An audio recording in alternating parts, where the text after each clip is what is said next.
नमस्कार, हमारे YouTube channel में आपका स्वागत है। इससे प्रीवियस लेक्चर में मैंने length of belt open belt arrangement में किस प्रकार से कैलकुलेट करते हैं यह डिस्कस किया था। उसका वीडियो लिंक मैंने नीचे डिस्क्रिप्शन बॉक्स में दिया हुआ है। तो इस लेक्चर को समझने से पहले बहुत अच्छा होगा कि यदि आप उस वीडियो को देख लें, क्योंकि उसमें जो कुछ कॉमन बातें थी वो मैं यहाँ पर रिपीट नहीं करूंगा, बिना वजह अपन समय खराब नहीं करेंगे। तो बेहतर होगा कि आप जो प्रीवियस लेक्चर है ओपन बेल्ट सिस्टम में, ओपन बेल्ट अरेंजमेंट में बेल्ट लेंथ कैसे कैलकुलेट की जाती है, बहुत ज्यादा अंतर नहीं है दोनों डेरिवेशन में, लेकिन फिर भी हमें इसको भी समझना है, तो बेहतर होगा आप उस वीडियो को पहले देख लें।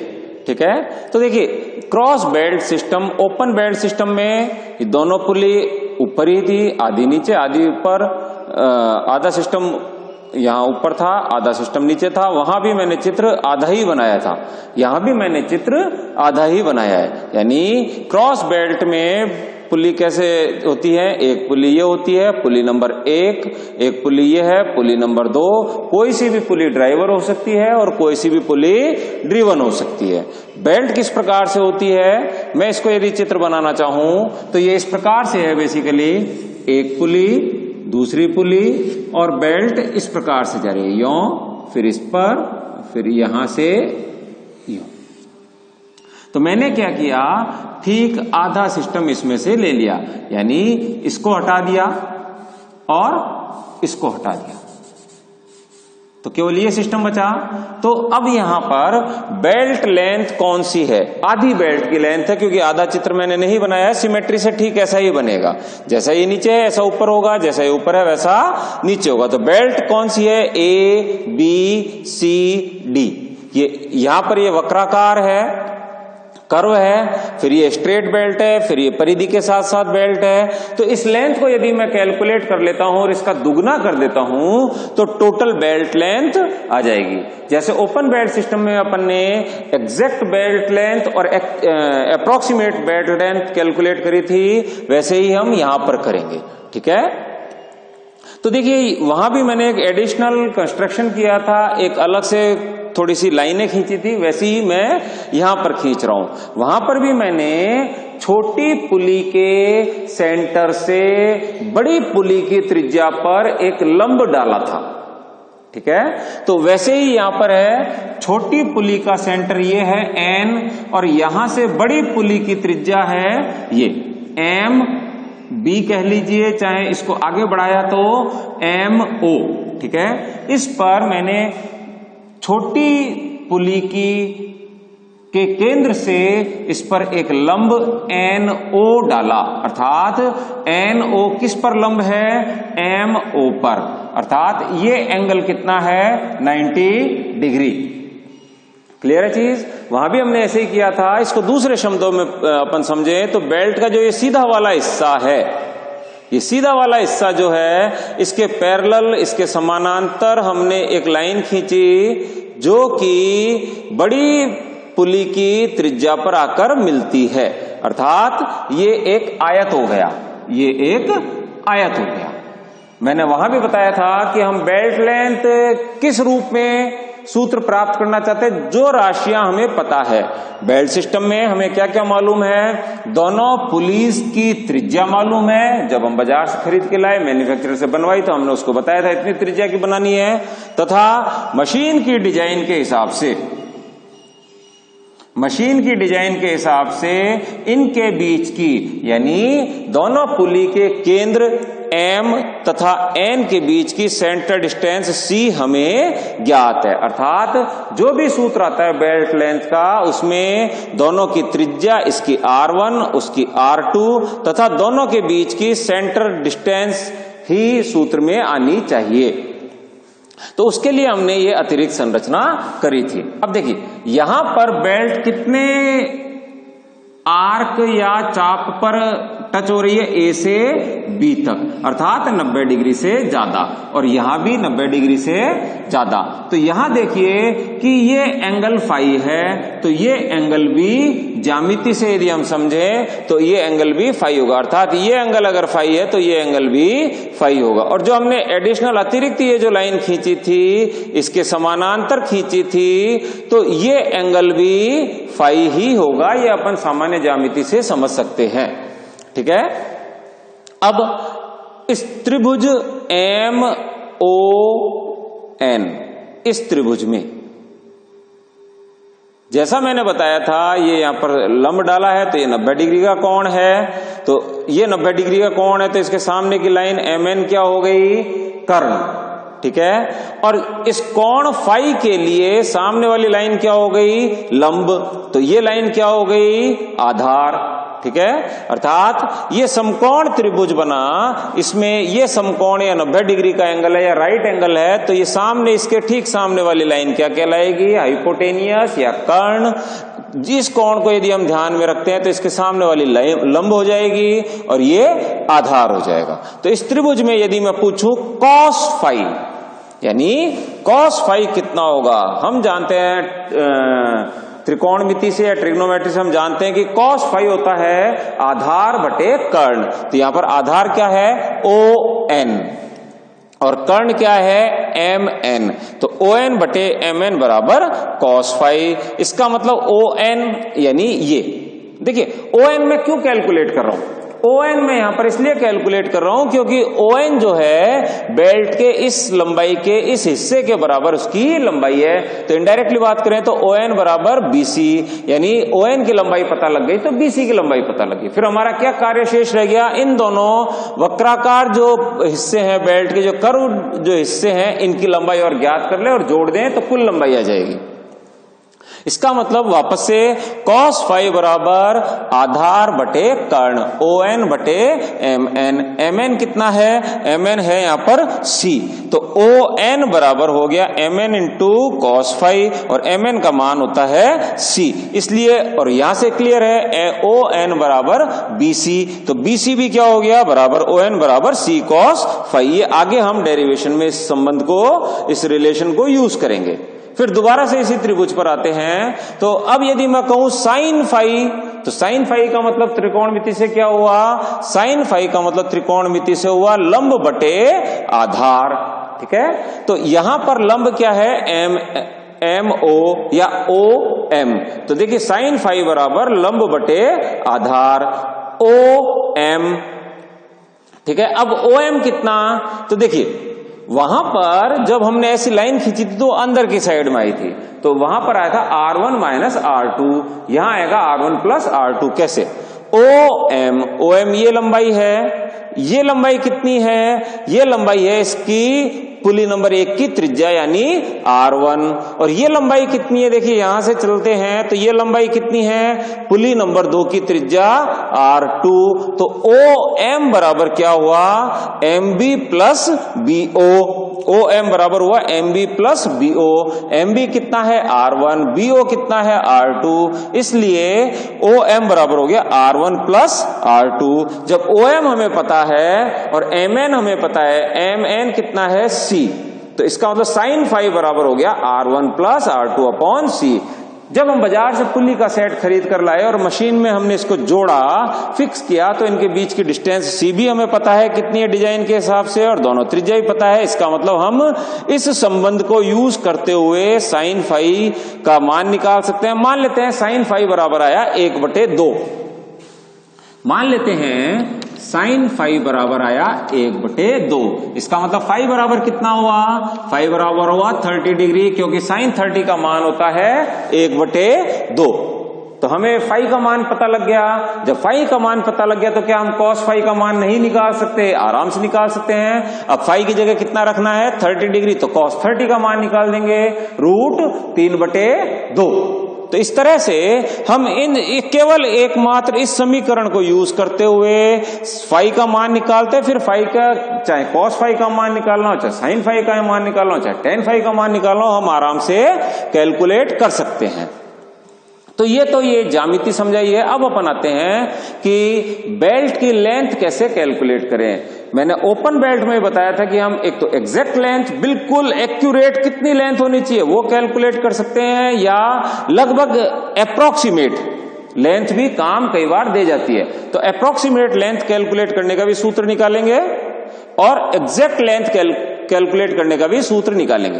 तो देखिए बेल्ट की लेंथ कितनी है, आर्क AB यानी चाप AB प्लस लंबाई BC प्लस आर्क CD, इसको दुगना करेंगे तो टोटल बेल्ट लेंथ आएगी जैसा मैंने बताया। तो दुगना फिर arc AB plus BC plus CD, वो तीनों इससे आ गए। अब आर्क मैं पिछले लेक्चर में बता चुका हूं, आर्क यानी चाप की लंबाई निकालने का सूत्र क्या होता है। चाप मैथमेटिक्स में हमने पढ़ा है, चाप की लंबाई निकालनी है यदि, तो चाप की लंबाई होती है, जैसे रिपीट करता हूं मैं यहां पर, ये एक वृत्त है, ये इसकी त्रिज्या r है और मान लेते हैं ये कोण थीटा है, हमेशा रेडियन में लिखा जाएगा। तो यहां से यहां तक जो चाप है, इस चाप की लंबाई मान लेते हैं l है। तो l बराबर होता है r थीटा। थीटा यहां पर हमेशा रेडियन में रखा जाएगा, अर्थात यदि 90 डिग्री बोलूं तो कितना रेडियन, π/4, π/4, ठीक है। तो अब आप देखिए इसकी त्रिज्या कितनी है r1 और कोण कितना है जिस पर ये बेल्ट की लंबाई टच है। देखिए ये 90 डिग्री यानी π/2 प्लस फाई, तो कुल कोण कितना हो गया थीटा की जगह π/2 प्लस फाई, ठीक है। और r की जगह r1, इसका मतलब AB बराबर कितना हुआ, AB बराबर हुआ π/2 प्लस फाई। अब दूसरा आर्क भी देख लेते हैं। दूसरा आर्क देखिए कोण कितना हुआ जिस पर ये बेल्ट टच है, इतना टुकड़ा CD, तो ये कोण हुआ π/2 प्लस फाई, ठीक है।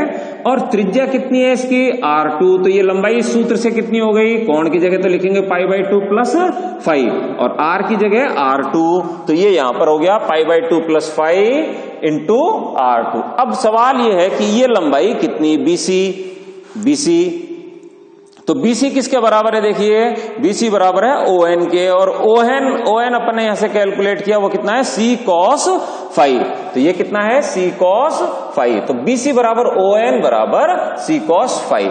इसको हमने थोड़ा सा सरल कर लिया, इसको मैंने देखिए खोलेंगे तो क्या आएगा π/2 r1, इस 2 से गुणा होगा तो 2 से 2 कैंसिल हो जाएगा πr1, ऐसे ही यहां से आएगा π/2 r2 और 2 से 2 कैंसिल हो जाएगा तो πr2, तो पाई कॉमन आ गया r1 प्लस r2, अर्थात इसको यदि मैं सरल करूंगा तो ये समीकरण आ जाएगी। अब यहां देख लीजिए 2c cos phi, 2c cos phi, फिर फाई रह गया था तो 2 फाई r1, 2 फाई r2, तो 2 फाई कॉमन आ गया तो r1 प्लस r2, तो ये सूत्र आ गया बिल्कुल एक्यूरेट लेंथ का यानी एग्जैक्ट लेंथ का। अब यहां पर देखिए r1 r2 हमें उन दोनों पुलिस का त्रिज्या पता है लेकिन फाई नहीं मालूम, तो फाई नहीं मालूम तो हम यहां से फाई का मान निकालेंगे, यानी साइन फाई बराबर r1 प्लस r2 अपॉन सी। जैसा मैंने बताया, मान लेते हैं मैं इस r1 प्लस r2 अपॉन सी को कैलकुलेट करता और ये 1/2 आता, तो साइन फाई बराबर 1/2, तो फाई बराबर 30 डिग्री। तो यहां मैं यहां कितना लिखता फाई की जगह पर, क्या 30 डिग्री लिखता, नहीं। मैंने आपको बताया एंगल हमेशा आदत डाल लीजिए, रेडियन में ही लिखना है, तो 30 डिग्री को रेडियन में बदलना पड़ेगा। जब भी हम डिग्री को रेडियन में बदलते हैं तो एंगल गुणा π/180 लिखते हैं। यदि 30 डिग्री का एंगल है तो 30 डिग्री इंटू π/180, तो ये कितना आ गया 6। इसका मतलब यदि 30 डिग्री एंगल आता है फाई का तो हमें यहां पर मान रखना होगा π/6, ठीक है। अब C cos फाई, ये 2C cos फाई, यहां cos फाई है, जब sin फाई हमें मालूम है तो cos फाई भी निकाल सकते हैं, cos फाई यहां से भी निकाल सकते हैं। वैसे अगर 30 डिग्री आ गया तो cos 30 डिग्री का मान लिख लेंगे, वरना हम यहां से भी निकाल सकते हैं। हम जानते हैं ट्रिग्नोमेट्री से, हमें पता है कि cos square phi plus sine square phi बराबर होता है 1। इसलिए कॉस स्क्वायर फाई कितना होगा 1 माइनस साइन स्क्वायर फाई, और वो हमें वहां मालूम है साइन फाई का मान कितना है 1/2, तो यहां स्क्वायर होकर कितना हो जाएगा 1/4, एक में से गया तो एक में से 1/4 गया तो 3/4, फिर हमें कॉस स्क्वायर फाई का मान नहीं रखना, कॉस फाई का मान रखना है, तो यहां कितना हो जाएगा कॉस स्क्वायर फाई हो गया 1 माइनस 1/2 का होल स्क्वायर, अगर 30 डिग्री आता तो ये हो गया 3/4, तो कॉस स्क्वायर फाई बराबर हो गया 3/4, वर्गमूल लूंगा तो कॉस फाई आएगा, तो यानी √3/2 हो जाएगा। ठीक है, इस तरह से हम फाई का मान या कॉस फाई का मान आराम से निकाल सकते हैं। हमें मालूम है R1, R2 और C का मान, तो ये तो हो गया बिल्कुल एग्जैक्ट वैल्यू आएगी। अब आता है अप्रोक्सीमेट वैल्यू। देखिए, हो सकता है कि जहां फैक्ट्रियों में ये यूज होते हैं वहां जो मैकेनिक काम करते हैं, जो व्यक्ति वहां पर काम करते हो सकता है उन्हें ट्रिग्नोमेट्री नहीं आती हो, मैथमेटिक्स नहीं आती हो, तो वो फिर कैसे कैलकुलेट करेंगे। तो हम कोशिश करेंगे कि ये फाई जो चीज है, फाई कॉस फाई, ये सब इसमें से गायब हो जाए। ठीक है, तो गायब कैसे करते हैं कि देखिए वहां से मैंने देखा साइन फाई बराबर होता है R1 plus R2 upon 2, R1 upon R2 into upon C, तो R1 plus R2 upon C।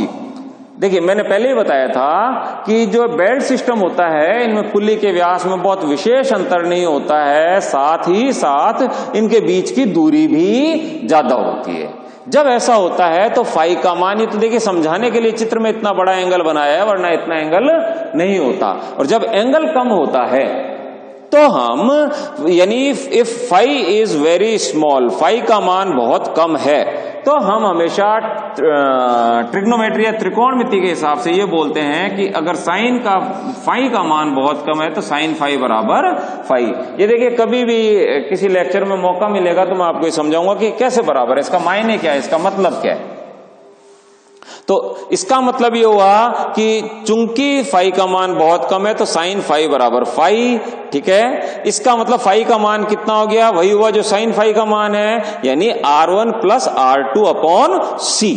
तो इस सूत्र में फाई का मान अब अपन लगभग, देखिए लगभग का निशान लगाए, एक्यूरेट नहीं है, बहुत बहुत बहुत कम डिफरेंस होता है, लगभग बराबर ही आता है। तो हम अब फाई का मान यहां पर क्या रखेंगे, R1 plus R2 upon C, वहां से कैलकुलेट करके नहीं रखेंगे। तो एक तो ये हो गया। अब है कॉस फाई का मान भी हमें रखना है। हम जानते हैं कि साइन फाई बराबर R1 plus R2 upon C, और अभी मैंने आपको बताया था कि त्रिकोणमिति से हम जानते हैं cos square phi plus sine square phi is equal to 1। इसका मतलब यह हुआ कि कॉस फाई बराबर क्या हो, या कॉस स्क्वायर फाई बराबर, यहां पर देखिए कॉस स्क्वायर फाई बराबर क्या होता है 1 minus sine square phi. Square हटा दो, यानी यहां पर वर्गमूल लेना पड़ेगा, तो मैंने पावर 1/2 कर दी। अब जब मैं पहले ही कह रहा हूं कि फाई का मान बहुत कम है, देखिए फाई का मान, जब एंगल का मान साइन त्रिकोणमिति में या ट्रिग्नोमेट्री में साइन का मान कहां से कहां तक बदलता है, 0 से 1 तक। अर्थात एंगल अगर 0 है तो साइन का मान, साइन 0 का मान 0, एंगल 90 है तो साइन 90 का मान 1, अर्थात साइन का मान 0 से 1 के बीच में ही परिवर्तित होता है। तो जब ये 0 से 1 के बीच में परिवर्तित होता है, और जब मैं कह रहा हूं कि फाई का मान बहुत कम है, बहुत कम का मतलब आप समझते हैं कितना, 1 डिग्री नहीं, 1 डिग्री बहुत ज्यादा है। ठीक है, 1 डिग्री नहीं कह रहा हूं मैं कह रहा हूं 0.01 रेडियन। ठीक है, जब 0.01 आप रेडियन रखेंगे और कैलकुलेटर को रेडियन में सेट करके इसकी वैल्यू देखेंगे, तो कैलकुलेटर को आप सेट करिए रेडियन में और उसमें 0.01 की साइन के मान देखिए, वो 0.01 ही आएगा। ये मतलब है इसका कहने का। क्लियर है चीज। तो जब साइन का मान बहुत कम है तो उसका स्क्वायर भी बहुत कम होगा। जैसे उदाहरण के लिए 0.1 बहुत कम मान लेते हैं, इसका स्क्वायर करेंगे तो ये 0.01 होगा, अर्थात इससे भी बहुत कम है, तो हम इसको नगण्य मान सकते हैं। अर्थात जब 1 प्लस माइनस एक्स की पावर कुछ होती है और ये बहुत कम होता है 1 से, तो आपने गणित में बाइनोमियल थ्योरम पढ़ी होगी, द्विपद प्रमेय, उससे इसका विस्तार करते हैं। एक्सपेंड करते हैं। तो जो भी उसके नियम है हम उसमें नहीं जाएंगे, हम उसका विस्तार करते हैं। तो 1 माइनस जो भी यहां टर्म होती है वो, और जो पावर होती है वो यहां लगाते हैं, फिर इसकी हायर टर्म आती है और भी आगे आती है स्क्वायर में। जैसे जो यहां उसका स्क्वायर होगा, उसका क्यूब होगा, तो हम वो बिल्कुल नगण्य होते हैं, उनको हटा देते। तो मैंने लिखा है यहां पर नेग्लेक्टिंग हायर टर्म्स। तो कहने का मतलब ये है कि cos फाई बराबर ये आ गया।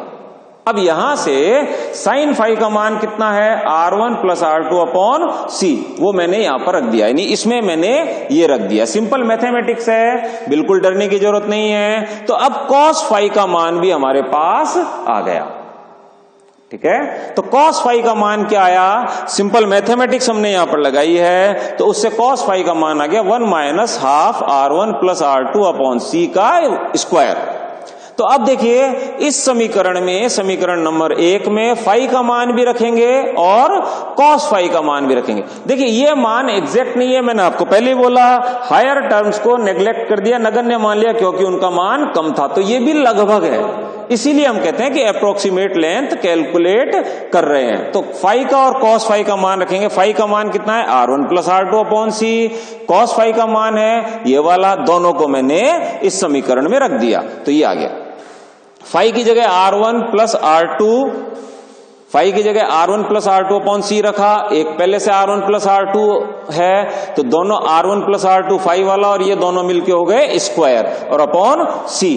और दूसरा है 2C cos phi, 2C already है, 2C ऑलरेडी है। cos फाई का मान मैंने यहां से रख दिया। अब मैं इसको सरल करता हूं, तो ये का ये तो यहां आ गया वापस, ये एज इट इज आ गया। अब देखिए 2C इंटू 1 तो 2C आ गया, इसको मैं अंदर लेके गया तो C, देखिए ये स्क्वायर है तो C का स्क्वायर, ये C गया तो एक C कैंसिल हो गया, और 2 से 2 कैंसिल हो गया, तो क्या बचा, इसको इससे मल्टीप्लाई किया तो R1 प्लस R2 का स्क्वायर अपॉन C। ये 4 चीजें इसमें आ गई, 2 तो पहले थी, 2 खोलने से हो गई। अब ये और ये एक C है, ये दुगनी है प्लस में, और ये अकेली है, ये माइनस में। इसका मतलब इन दोनों को देखें तो क्या बचेगा, केवल R1 प्लस R2 का square upon C। R1 plus R2 का स्क्वायर अपॉन C, 2C यों का यों, और पाई R1 प्लस R2। तो ये अप्रोक्सीमेट लेंथ आ गई ही। अब ये देखिए यहां पर, क्या यहां पर कहीं फाई है, नहीं है। क्या यहां पर कहीं cos फाई है, नहीं है। क्या है, R1 और R2 और C, जिनका मान हमें पता है। तो सीधा हम इनका मान रखेंगे तो अप्रोक्सीमेट लेंथ आ जाएगी, और उसका उस पट्टा चालन पर या बेल्ट ड्राइव पर कोई भी विशेष प्रभाव नहीं पड़ता, ठीक है। तो इस तरह से हम अप्रोक्सीमेट लेंथ कैलकुलेट करते हैं। अब यदि हम इसकी तुलना करें ओपन बेल्ट से, यहां क्रॉस बेल्ट है, देखिए क्रॉस बेल्ट सिस्टम था। क्रॉस बेल्ट सिस्टम मैंने कैसे बनाया, क्रॉस बेल्ट सिस्टम मैंने बताया इस प्रकार से, ये क्रॉस बेल्ट है, अर्थात पुली यूं चलेगी तो ये बेल्ट यूं चलेगी, तो ये पुली यूं चलेगी तो ये बेल्ट यूं चलेगी, इस तरह से यूं चलेगी। और अगर ओपन बेल्ट सिस्टम है तो ओपन बेल्ट सिस्टम ये हो गया, ये ओपन बेल्ट सिस्टम हो गया। ये पुली यूं चलेगी तो ये बेल्ट यूं चलेगी, तो ये बेल्ट यूं चलेगी, तो ये बेल्ट यूं चलेगी। तो डिफरेंस आपको बिल्कुल महसूस हो रहा है। तो सूत्र में कहां अंतर है, सूत्र में अंतर केवल इस निशान का है बस। ये उस सूत्र में भी ऐसा ही था, ये भी ऐसा ही था, केवल यहां पर ओपन बेल्ट सिस्टम में माइनस है, इसमें प्लस है, क्रॉस बेल्ट में क्या है, प्लस है। तो निश्चित ही सूत्र से भी दिख रहा है और चित्र से भी स्पष्ट है कि यदि हम ओपन बेल्ट सिस्टम को क्रॉस बेल्ट सिस्टम में बदलना चाहें तो बेल्ट की लंबाई बढ़ेगी या घटेगी, बढ़ेगी। कितनी बढ़ेगी, ये ओपन बेल्ट सिस्टम, ये क्रॉस बेल्ट सिस्टम है और ओपन बेल्ट सिस्टम में ये दोनों तो कॉमन थे, कितनी बढ़ेगी, केवल ये माइनस ये वाली टर्म जो अपन कभी न्यूमेरिकल करेंगे तो उसमें समझेंगे। तो आज हमने कैलकुलेट किया कि क्रॉस बेल्ट सिस्टम में यदि बेल्ट की लंबाई कैलकुलेट करनी है तो सूत्र कैसे डेराइव किया जाएगा, सूत्र कैसे हम उत्पन्न करेंगे, व्युत्पन्न करेंगे, ठीक है, ये आज हमने समझा है। मेरे नेक्स्ट लेक्चर में हम समझेंगे कि जब पुली चलेगी, यानी बेल्ट ड्राइव सिस्टम पूरा हमने लगा दिया, पुली लगा दी, बेल्ट लगा दी। अब यदि ड्राइवर को चलाते हैं तो जो बेल्ट की दोनों साइड है, ये वाली साइड और ये वाली साइड, इनमें टेंशन में, तनाव में अंतर पैदा होता है। और वो अंतर कितने कितने होते हैं, उन अंतर का वो पहली बात तो वो अंतर पैदा कैसे हुआ, दूसरी बात उन अंतर का अनुपात कितना होता है। बहुत इंपॉर्टेंट डिस्कशन हम उस लेक्चर में करेंगे, तो उसको देखना बिल्कुल ना भूलें। Thank you.